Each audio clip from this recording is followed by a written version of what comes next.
Again, my name's Gabe Zollner. You know those two states that legalized marijuana, Colorado and the state of Washington? Well, I think they're both going to be in for a very, very rude surprise. It might take 5 years, it might take 10 years, but they'll be in for a real rude surprise. Having grown up in the 60s, I know what marijuana can do to people. And now, when I make that statement, I don't make it lightly, and I don't think that it affects everyone, but it definitely affects a whole lot of people. I had friends back then that would light up a joint, and they would tell me that, you know, this is all they'll ever do.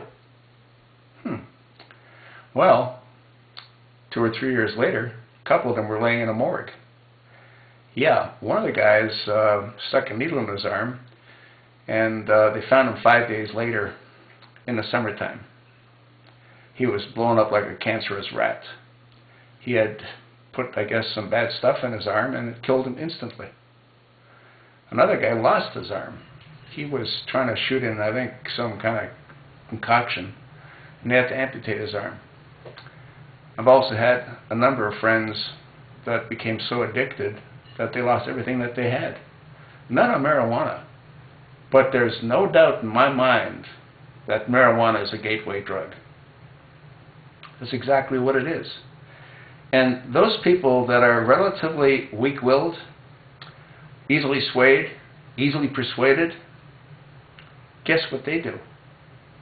Well, they'll keep smoking marijuana, and then they'll look for something that'll give them a longer buzz, a higher high. The next thing you know, they're wired out on crack cocaine. You want to bet that pretty much anyone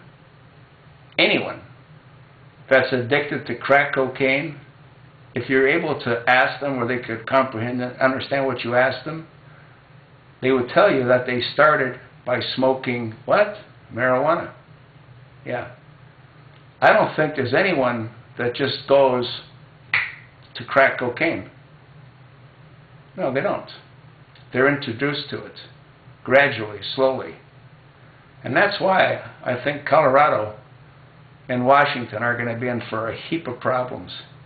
There's no doubt that drugs lead to crime. What do you think's going on in all these inner cities with all these murders? What do you think they're dying over? What do you think they're killing each other over? Because they don't like the color of the guy's license plate? No.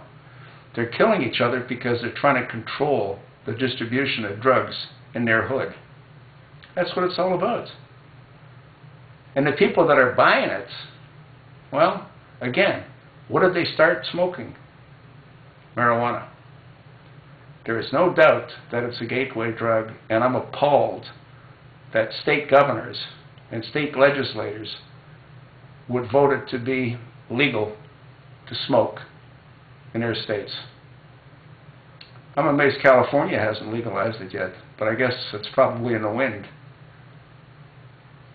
They're also going to regret doing so, if in fact they do it. You ask any medical professional, and I'm not one of them, I just know what it does because I've lived through it. I've seen my friends die. I didn't physically see them die, but I knew them before they died, and they died because of drug overdoses.